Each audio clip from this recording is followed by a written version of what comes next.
afternoon, everybody. Welcome to the London Archives. My name is Tom. I'm an Engagement Learning Officer here at the Archive. I'm joined by Zoe here, who will be running the online stream for us today. So just a few bits of housekeeping before we start the presentation this afternoon.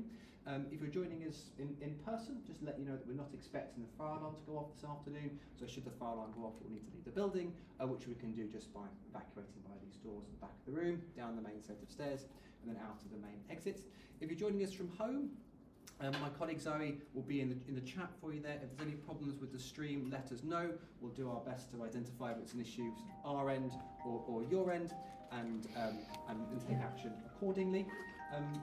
Just wait for that to stop. Yeah, turn off your phone. Don't worry. It happens to the best of us. What happens to me is I start talking and then the Siri on my watch appears and starts heckling me. So it's we've had much worse deals though. Don't worry about that. Yes, so online event. I should say as well that I'm not an expert on what we're talking about today. There's some familiar faces in the room, so those of you who are familiar with these talks we've heard that disclaimer before. Those of you who are new, I should say that I'm an engagement learning officer here at the Archive, so it's sort of my job to know sort of a little bit about a lot of the things that we have in our collections, and to sort of coincide, sort of, these talks sort of coincide with various anniversaries or things we have on display. And for the last 3 months or so, the London County Council Tramways posters have been on display in our iconic display area. Today is the last day they are on display, so well done if you've come in person to see them. But if you can't stay, we're visiting at home, never fear. There is a really good sort of online gallery, you might say, as part of our London Picture Archive website as well. So you can see the posters there should you wish to. And this process applies to everyone in person and at home. You can also purchase posters through that as well and get them printed soon. And as we'll see, some of them are rather splendid, so might be a tempting thing to do. There'll be time for questions, but we'll take questions at the end. If you have questions from home, pop them in the chat and we'll answer them at the end as well. So the subject for today's talk, as I say, is London County Council's Tramways posters. I'll give a little bit of a background into why the London County Council had a tram service and why they were producing posters to advertise it, and then we'll just spend some time together looking through the posters. And I think a rather charming, interesting, and actually quite eclectic set of images. So the first horse-drawn trams appeared in the capital in the 1860s. And in 1889, the London County Council became what today we'd probably call a strategic local authority for the capital. So it was their job to look after not only transport, but sort of open spaces, health, housing, sanitation, and many other things besides.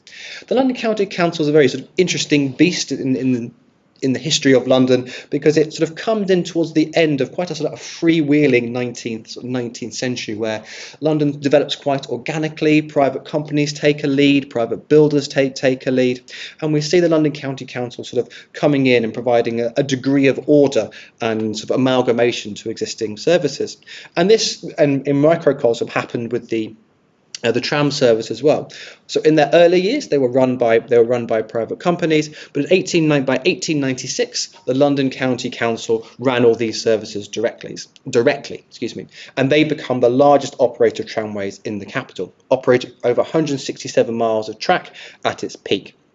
The LCC, though, did stop operating trams from 1933, and that's because another body was created. This was the London Passenger Transport Committee, and this then amalgamated services that had been previously amalgamated under the London County Council. Trams would run for another nearly 20 years, 19 to be exact, and they stopped running in 1952. And they've quite recently, of course, returned to some parts of the capital. And we can see an example there of a tram on the screen. Notice the LCC branding or lettering in the middle there.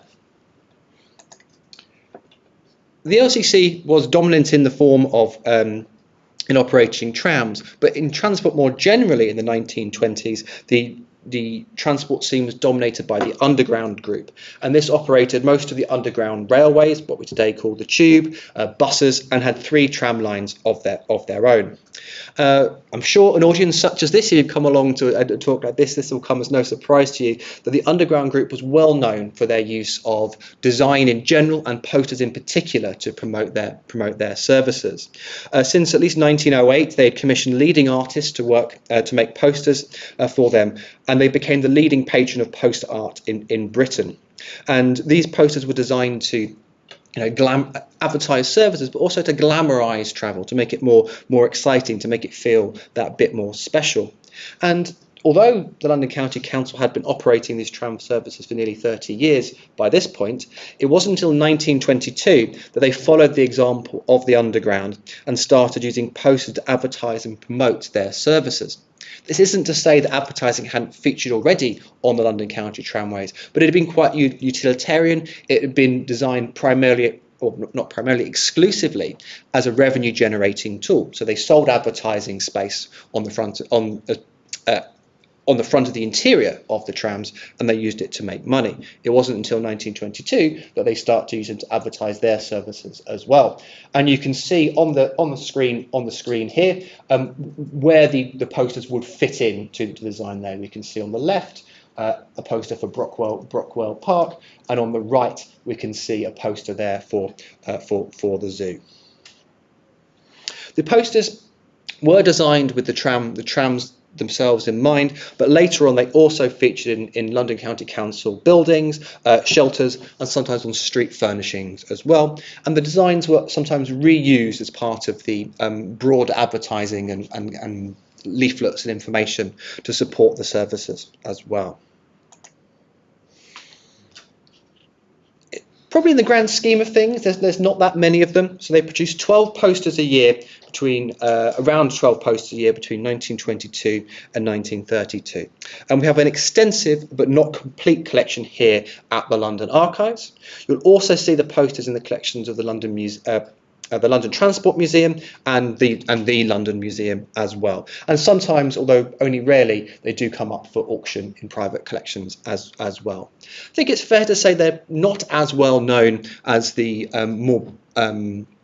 transport and the poster art that featured in the Underground group more broadly. But as we will see from the sort of taster, there's overture on the screen here, and as we go into a bit more detail, that's more reflection on how well known they are rather than anything to do with their quality. So coming to the end of their display at the London Archives are two posters. And before we talk about the posters themselves, it might be nice to talk a little bit just briefly about how they've been cared for. So, as you might imagine, before works like this can go on display, they need a bit of TLC. They're coming up to 100 years old, and a bit of wear and tear is inevitable along the way.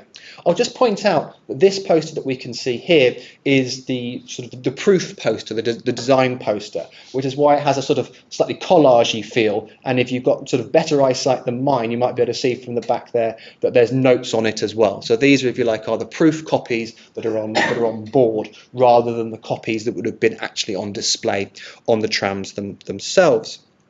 We make a distinction in the world of archives between conservation and restoration. So restoration is more common in the sort of the art and museum world, and the idea behind restoration is that you're trying to make something, as good as new. You're trying to make it look as new. That's not the standard practice in the world of archives. We instead our practice around conservation. So the idea behind conservation is to repair damage. It's to make it robust, so it's not going to be damaged more heavily in the future. That might be to accompany display work or digitization, or just to preserve it for the long term. But we're not, as a rule, trying to change the appearance for aesthetics' sake. The general philosophy behind archive conservation is that we almost like respect the story behind the archive. We respect its provenance. At the risk of anthropomorphizing the documents too much, we let them grow old gracefully, sort of as nature intended, but just give them a little bit of a helping hand to make sure they stay in one piece. So the conservation of these posters was a long-term project that began in 2021, and there were, for the two posters on display, there were two main tasks that were required. The first was repairing fractures, and I should say that this all took place in-house at our conservation studio here at the London Archives. So the first was repairing fractures. You can see here on the left that there was a tear that was starting to happen there, and you can imagine that that becomes a weakness that can then tear further. And then this was repaired using wheat starch paste and Japanese paper to strengthen that tear, so it doesn't tear any further. And then secondly is rebuilding the corners as well. So you can see the same thing there. It's got a bit dog-eared and battered. So a new corner piece has effectively been put into the poster. So you can see that's not going to happen more. And that image on the right-hand side, I think, quite nicely illustrates that philosophy of it being. You can see that there's a fix there. There's not been it blends in, but it has been fixed, and there's no attempt to disguise that. And indeed, another important principle of archive conservation is that any repair that you put in should be reversible as well. The idea being that there might be advances in the future that mean a better thing can be done than it is now, and so nothing you should do anything you do should be reversible, because there are, I'm afraid, horror stories from from bygone eras of sort of chemical treatments and the like that really haven't improved things and haven't stood the test of time. So, as I say, these posters, 100 years old, some of them are now looking in good shape. So what we will do for the rest of our time together, we'll have a bit of a canter really through around 10 years of poster design, and in doing so, as I say, there's about 120 odd posters. I've not decided to pick all of them. I think that would be exhausting for me and exhausting for you as well. And as I say, the whole collection that we have is available on the London Picture Archive. So instead, we'll go through by theme. I'll point out some nice features. Feel free to listen. Feel free just to zone out with what I'm saying and just enjoy the artwork that's on the screen. I'll just say, in putting this presentation together, this has been an excellent resource. So this is Jonathan Riddell's Tramway art. There's not a huge amount of secondary material available about these posters, but this is a really good thing to go for. It's still in print. I think I managed to get a copy relatively cheaply. There's a copy in the library, and if you're at home, Zoe is going to pop details of that in the chat. So what I've done is I've used Jonathan Riddell's categories to organise the material going forward. So if you do want to follow it up, that's a nice way to do it. So a big thank you to Jonathan for putting together this really helpful reference work. So on the screen here, we have the first set of posters that were produced, or excuse me, a selection from the first set of posters that were produced. And they were produced in collaboration with another London County institution, the Central School of Art and Design, which is now Central St Martin and part of the University of Arts London. And they were designed by students there. And this is an interesting contrast to the approach taken by the Underground group, which employed often famous and well-known high-profile artists in its commissions. So the first set was black and white only, but henceforth they would be in colour. And this is the only set where the London County Council arms appears. You can see that at the top there. And one of the interesting things we'll see going forward is that the lettering and some of the sort of features around the central design are quite eclectic, non-standardised, quite a contrast to sort of branding and design practices today.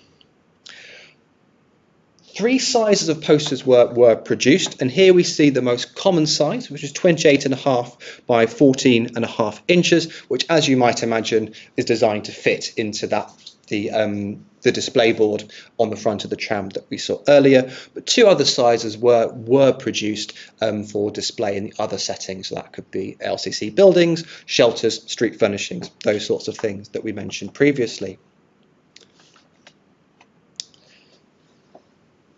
So I'll just give sort of a moment to sort of just admire those before we move on. We can see with these ones, they are signed. The artists have signed them in the bottom left-hand corner. D. Bedford. I'm afraid I can't read that quite from here, and so on. But even that isn't a universal practice. Indeed, the first two are signed, unless my eyes are playing tricks on me. The one on the far right-hand side isn't.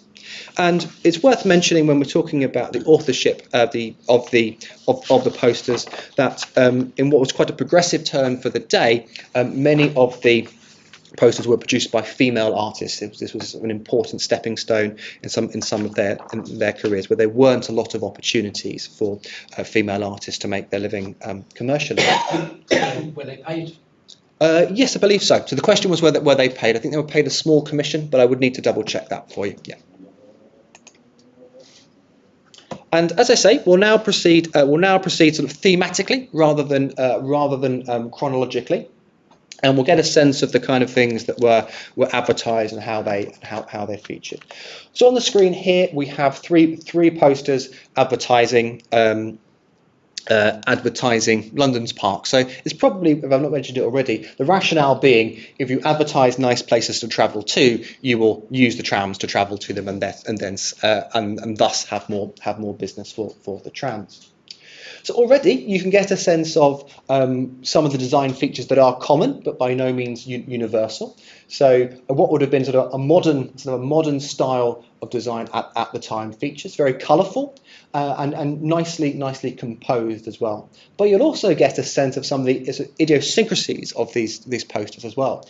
Particularly, I'll draw your attention to the top of all three posters and how it's non-standard lettering. So London Tramways is used, but actually each of the posters has a different lettering. So the assumption there being that the artist gets to sort of choose their lettering, something you wouldn't likely see today. Another sort of interesting thing to point out is the poster on the right for Brockwell Park. And Brockwell Park does sort of appear every so often in the posters, and more than you might expect. So obviously St James's Park and Hyde Park are royal parks, very famous London locations. Brockwell Park, and this isn't to do it down in any way, probably isn't in quite the same league in the fame stakes as the other parks. But Brockwell Park was a relatively new park at the time. It had only been open to the public for about 30 years at that stage, and it was run by the London County Council. It had been taken into the ownership of the London County Council. So you see, what today you might call a bit of cross marketing as well. Also worth pointing out on that poster on the right hand side is how, although they're very nice posters, I'm not here to sort of nitpick, the one on the right perhaps isn't quite as effective as the other two. You might see how it looks a bit sort of cut off. There's a bit of a funny thing going on with the focal point of the picture, the way the girl is sort of staring off into the background. We're looking at something different. And this was actually originally designed as a bigger poster that was then cut down for that smaller size. Normally, as I understand it, was the other way around. But this one, they went big and then went small, and it isn't quite perfect. And there's a few little idiosyncrasies like that we will point out along the way.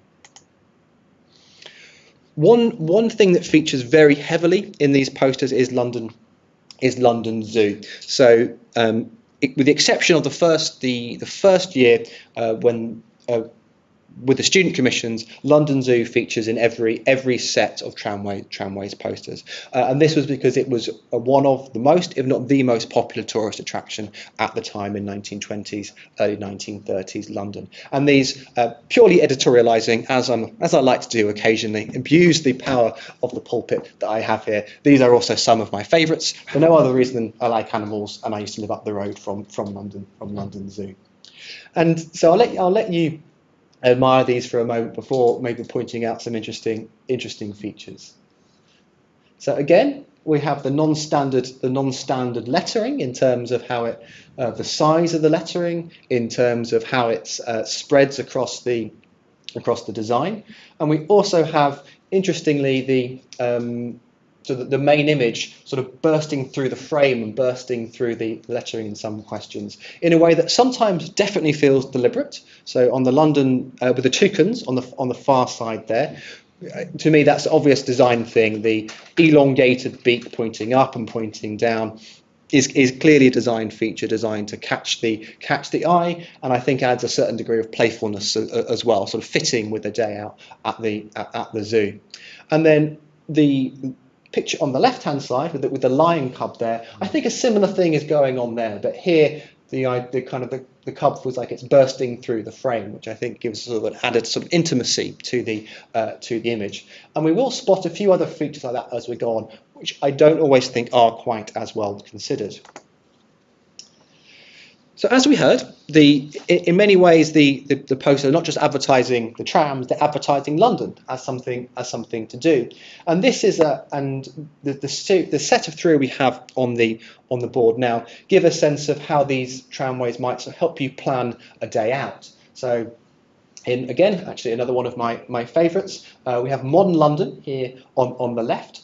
Buildings which now obviously seem quite classic, but at the time were part of a new exciting phase in London architecture. Particularly, I would point out number 5 here, this one here, hope everyone can see, middle on the right of the left-hand image, if you're following along at home. That's the Daily Express building, one of London's sort of finest Art Deco buildings, celebrated at the time and currently being sort of rebuilt and restored and will be open to the public, I think, in a few years' time. And of course, the London County Council building at the bottom left-hand side as well. And that only opened in 1922 from a previous site that they had. So a nice bit of self-promotion there. And in a previous talk, we had this poster up and we played a bit of a guessing game about what are the buildings, because about 4 or 5 of them are quite straightforward, and there's a couple that are a bit trickier. So we've actually updated the London Picture Archive site with the names of all the buildings. So if you want to give yourself a bit of a challenge, you fancy yourself a bit of an architecture buff, see if you can work out what all 8 are at home.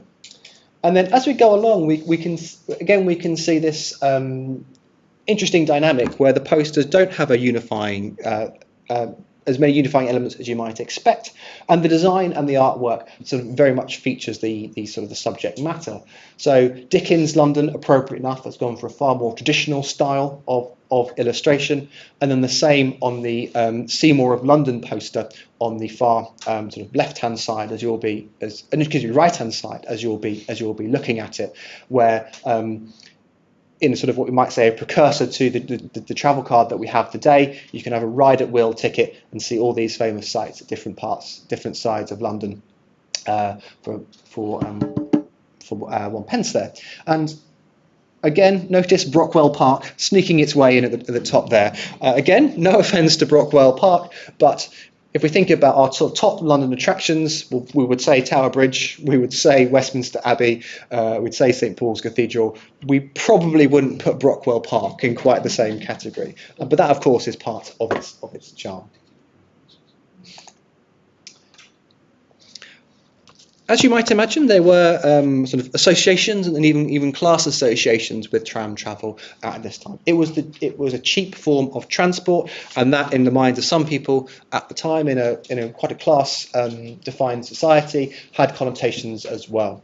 So, although trams gave extensive access across London, there were parts of London that were not easily accessible by tram, and that was was Westminster and the City. And this, certainly in the case of Westminster, was sort of really quite explicit for sort of reasons of what we now think of as snobbery, not wanting the sorts of people that would ride in the tram coming through parts of Westminster.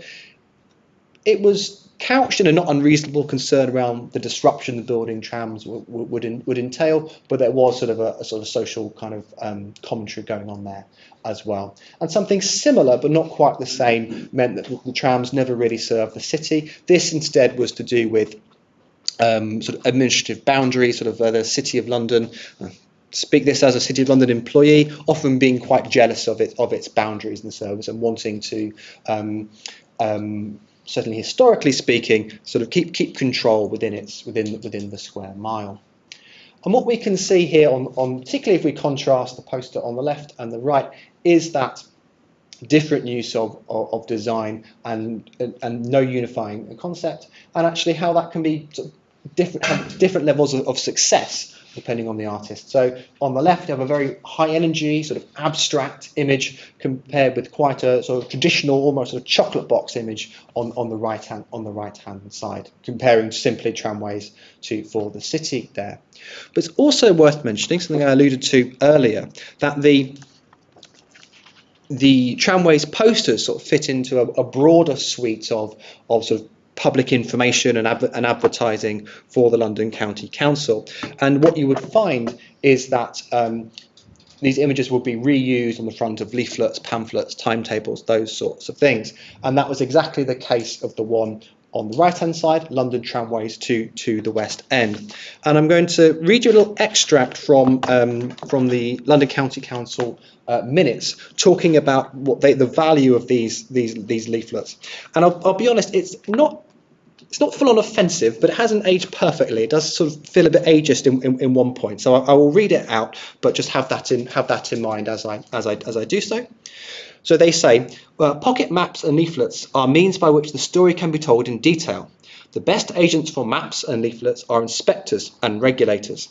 Maps and leaflets are the trump card of the zealous official. When dear old ladies have been told over and over again the times of all the last cars, when the official's patience is nigh exhausted, the patient is nigh exhausted, they can produce the maps and leaflets like manna in the desert. The best plan is to deliver the goods early in the dialogue. They make a better impression and have the qualities of a soothing syrup, and the official maintains for the tramways its reputation for alertness and obliging manners.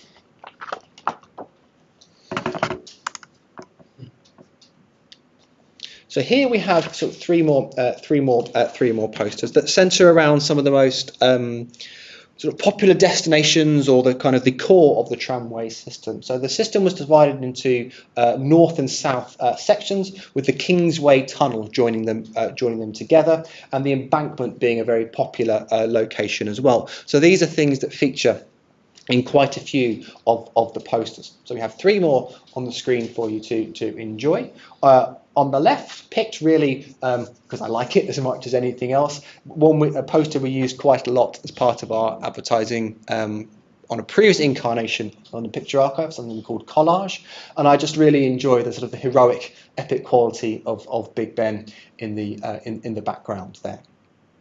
Then in the middle, we have again the Kingsway subway tramway being advertised, and I rather enjoy the visual pun of the 1 penny and the tram coming through it there. So again, there was an emphasis with these posters of interesting design, but also of value as well, understanding the kind of the clientele of the tramways. And then on the right-hand side, we have again the Kingsway Tunnel being a point of emphasis, joining the lines together.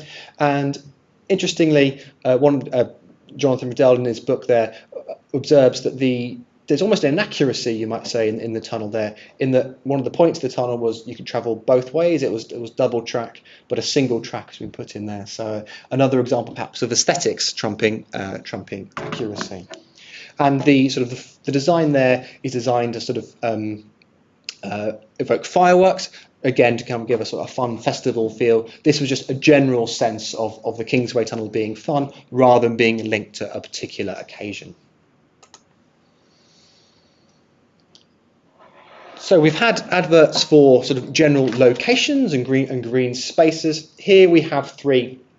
Have three which show kind of art galleries that you can go to. So on the left we have the Tape gallery, and I chose this one not so much for the gallery itself, although it's a fine place to visit, Take Britain Now, of course, but rather I enjoyed the way that it's been framed through this boat at the front, and actually I rather wanted to include it precisely because it includes this boat. So this is a Thames sailing barge. Up until the period of just after the Second World War, these were a hugely common sight on the Thames. So they were their sail configuration, their flat bottom means they're sort of perfect for working in the Thames estuary, and even some with seagoing as well. So these would be ubiquitous in London at this time, a very familiar sight, a sight familiar to, as familiar today as a black cab or a red bus, but have sort of since disappeared from London. So I thought a nice thing to include. The British Museum poster I've really included this one because it's on display, so it would have seemed rude not to, inappropriate not to.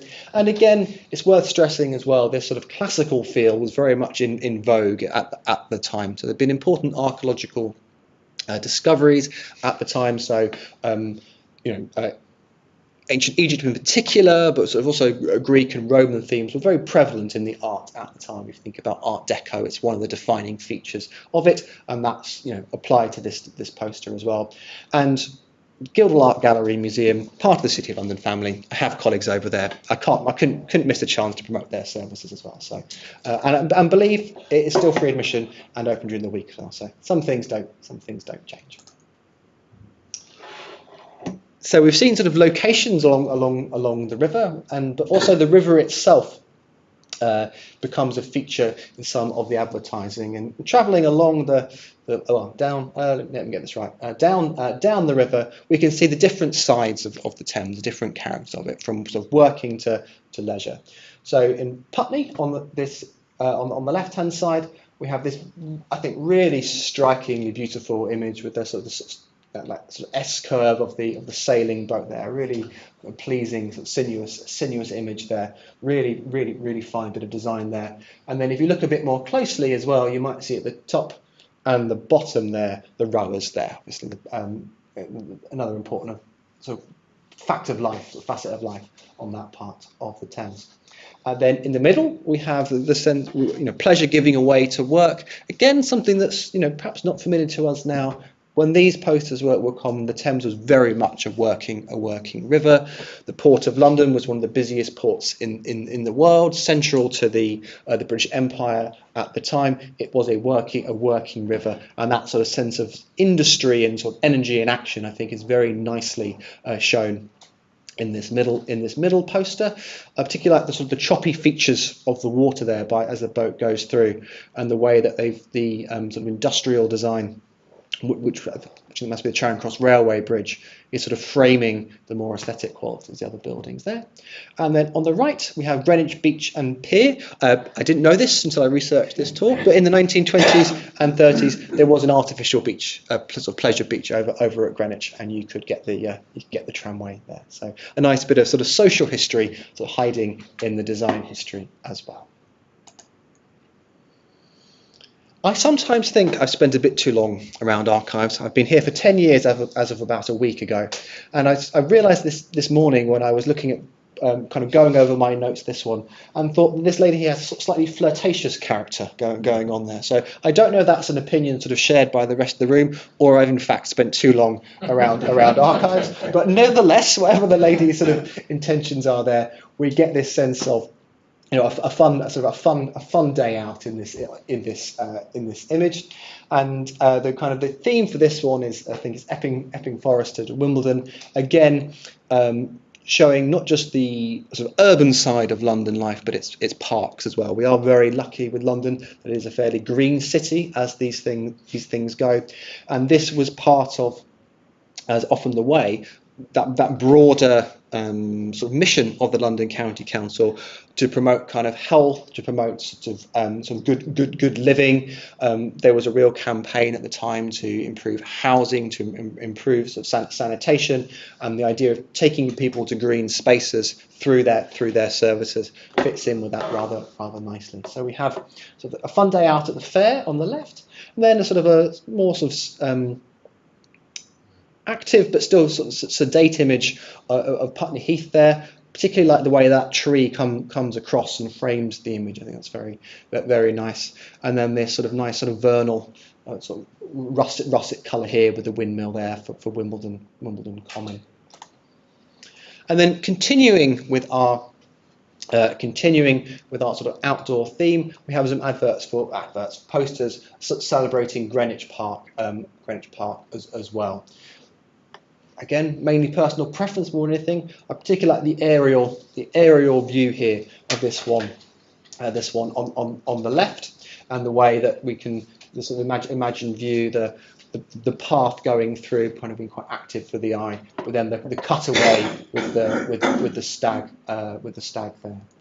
In the middle, we have again some more muted sort of set of colours there. A couple enjoying a nice day out with a nicely on-fashion haircut there, for the lady, and then the deer being another feature on the right-hand side. And what we can see, of course, is that some of these posters are more sort of design forward, but others do include a little bit more in the way of the services that you can get as well. At the other end of London, we now have some posters sort of promoting Hampstead Heath and Parliament Hill and Old Hampstead as well. Interestingly, this design on the left, the London Tramways Old Hampstead, although perhaps looking the most traditional in terms of its aesthetic, actually is from the last year that the posters are created, from 1933. And when I looked at it, it made me sort of notice something I really felt like I should have noticed last time I did this talk, or earlier in the talk. Because I don't really think this one works very well, and the reason I think it works very well actually is because it is, grayscale for the most part. It's beautiful detail, I can see it from here, but you have to remember that if you're seeing this as a poster, if you're seeing this at the front of a tram, it perhaps wouldn't have the same impact. And then that made me realise why bold and colourful and striking designs are such a feature of the rest of them. I'm sure erudite people that you probably worked that out about 15 slides ago, but sometimes it takes me a while. And then I particularly enjoy the composition of this middle one, that framing device that we often see, the kind of the landmark being framed there. Enjoy the sort of the tonality of the silver birch and the willow there. And then on the right hand side, the image is perfectly pleasant at the top, but actually I included this because I rather like the panorama view at the bottom there. Perhaps you might not notice that initially, but again, giving that sense of height that's particularly pleasant around Parliament Hill, and again how it's evocative rather than detailed. Quite a nice feature of the design there as well.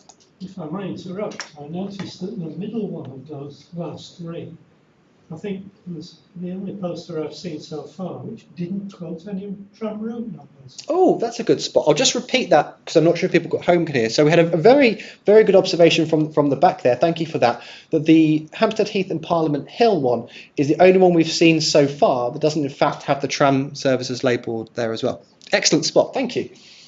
It's a very late one, isn't it? 1933, I think. Yes, and indeed, and someone also has just chipped in to say that it's actually quite a late one, 1933, which you can just see noted there.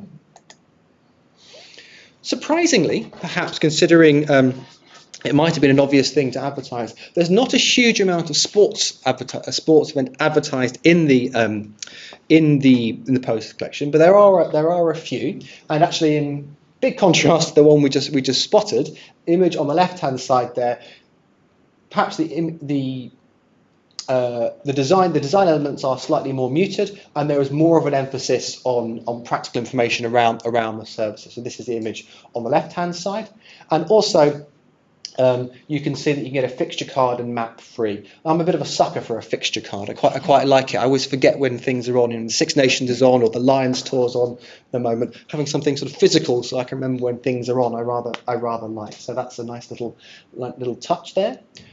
Most of the design of these posters, most of the image, sort of the messaging is carried through the imaging rather than through the text. So this in the middle is sort of a rare example of a bit of a language-based pun. I know some people join these talks from sort of outside the UK. So let me just explain that. That's a hilarious cricket joke, and we'll go on from there. And then more in keeping with the sort of the visual dominance of these styles, we can see the football as being included in the design there, that kind of visual pun there. But we perhaps do see the trade-off there, that it looks fun, it looks clever, but actually it is quite hard. It is quite hard to read and to make sense of. So that is always a bit of a trade-off that we see in these images.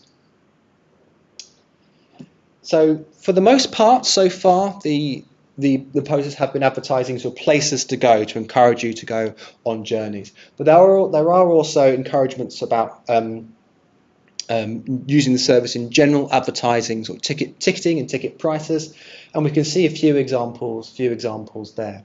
I'm just aware that I've probably slightly overfilled us in terms of posters, so I'm slightly aware of the time, so I'll just be a little bit more brief on this slide. But I particularly like the contrast in the image on the left and the image on the far on the right. Excuse me, accidentally changed the slide there. I rather like this sense of remoteness and possibility that we get on the image there. You could imagine that's a nice way to spend a Sunday out in the countryside, getting away from the hustle and bustle of everything. And you can see it's advertising a cheap fare on a Sunday. But again, why these are such a nice collection of posters. The sort of absolute contrast, though, with the image on the far side, which is sort of a hugely energetic design, the way that you see service at the bottom there, the way that V comes through, and that whole sense of kind of opening up and broadening out, with the conductor with his arms in a similar position, holding the clock, the way the sunset's streaking up, the balance of Houses of Parliament on one side, St Paul's Cathedral on the other, that real sense of sort of energy going through into the night as well. So again, just showing the appealing to all different markets and the kind of the real value of this eclectic style of design. Something we don't see that often in the posters, and this is therefore a very nice example of it, is posters that are reused with only a small element changed. So again, this is advertising their 1 ride at will ticket, and here we can see a kind of a standard template design at the back, but notice in the middle, obviously in a penny, are different locations that you can travel to. And from memory, 6 different designs were created. So Victorian Embankment Gardens, Eltham Palace, and the Tate Gallery in this one. And again, I quite enjoy the contrast between that, I think, more sort of modern and abstract style at the back, and the more traditional in terms of the line drawing, but not necessarily in the shape and the energy in the penny. Oh, no, excuse me, it's not a penny, it's a magnifying glass. Shilling. Excuse me, shilling. Thank you very much. There we go. But then it's a shilling and a sort of a magnifying glass, all at the same time. Bit of a mixing of visual metaphors there, which is why I got it wrong. No other reason, of course. How are we doing for time? A few minutes left. Jolly good. So as well as advertising the value of travelling by tram, there was also, particularly in the sort of the latter years of the tram service, an emphasis on kind of comfort and efficiency, as really competition was growing, as other forms of transport, particularly the motor car, are starting to appear. They were trying to emphasise its possibility. So we have the comfort angle on the left-hand side there, sort of stylish people comfortably reading, lots of space, clean design there, and on the right, Pegasus showing and emphasising kind of the speed and the efficiency of the service. A recurring theme amongst these posters is advertising sort of travel by Christmas, and occasionally we see the London Tramways lettering at the top being replaced by some other text. And this shop early motif became something that was a feature every Christmas. This image on the left you'll see quite a lot. Indeed, it's the cover image of the Jonathan Riddell book, advertising sort of the fashionable and sort of well-to-do figures on the front there, abundance of presents at the bottom, and saying ride in comfort by London Tramways, again advertising the comfort of the service. I hope by this point my real appreciation of these posters has come through. So if I start to say I think this one doesn't work, I know this comes from a place of love and appreciation more generally, I think there's something frankly demonic about that child in the middle there. It feels a bit more like shop early or this kid will come and get you rather than anything else. And then just the poster on the right there, just to finish off the design. So we draw the presentation to a close with this slide, and also sadly we bring the era of trams to a close as well somewhat as well. So we've seen how the posters have covered, places to go, covered the types of tickets available, the things that you can do with it as well. But certainly in the sort of the latter period, there was also what we sort of now think of as public safety messaging as well. And the trams had to share increasingly crowded streets, and they had to share streets increasingly with motor cars as well. Imagine the hustle and bustle of London traffic, people coming through in cars. These were designed to sort of give people a bit more space to board and unboard the trains, and it was the motor car that sort of is the beginning of the end for the tramways, really. So there's an increase in private travel, but also more immediately, the trams start to get replaced with trolley buses, which perhaps not as romantic as the trams, but do have the kind of practical advantage that if one trolley bus breaks down, it can be taken out of the line. But the problem with trams, if one tram broke down, it would jam up the whole system.